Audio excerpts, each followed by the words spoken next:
तो अभी हम जो है इसकी नेक्स्ट ब्रांच जो है उसके बारे में हम डिस्कस करते हैं, और वो जो नेक्स्ट इसकी ब्रांच है वो आप लोगों के पास है जी बायोकेमिस्ट्री। बायोकेमिस्ट्री तो आमतौर पर देखें ये दो जो आप लोगों के पास साइंस है, एक आप लोगों के पास है जी बायो और दूसरा आप लोगों के पास है जी केमिस्ट्री। तो आमतौर पर हमने जो है बायोकेमिस्ट्री के अंदर जो लिविंग ऑर्गेनिजम्स हैं, बायो से मुराद आप लोगों के पास क्या है जी, लिविंग ऑर्गेनिज्म या लाइफ, लिविंग ऑर्गेनिज्म या लाइफ जिसे आप लोग पढ़ सकते हैं। तो लिविंग ऑर्गेनिज्म या जिनके अंदर लाइफ होती है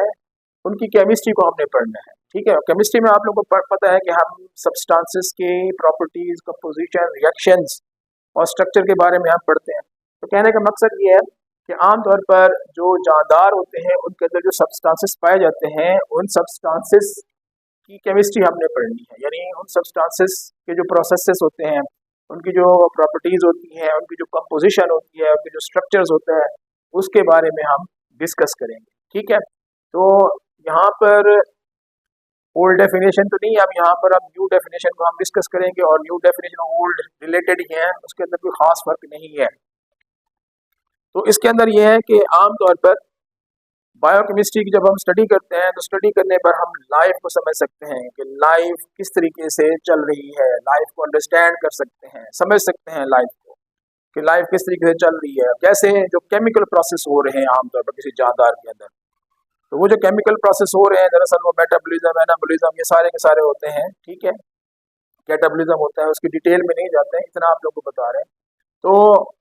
जो भी उसके अंदर लाइफ चल रही होती है वो उन प्रोसेसेस की वजह से हो रही होती है, और प्रोसेसेस जो होते हैं वो किसकी वजह से हो रहे होते हैं, सब्सटेंसेस की वजह से होते हैं आमतौर पर। ठीक है, तो आप डेफिनेशन कर सकते हैं इसकी, एक तो ये भी कर सकते हैं कि it is the study of, it is the, ये लिख सकते हैं कि in this branch we understand life, ये लिख सकते हैं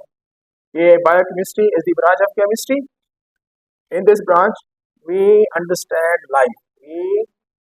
understand life। कैसे आप लाइफ को अंडरस्टैंड कर सकते हैं, through chemical processes, chemical processes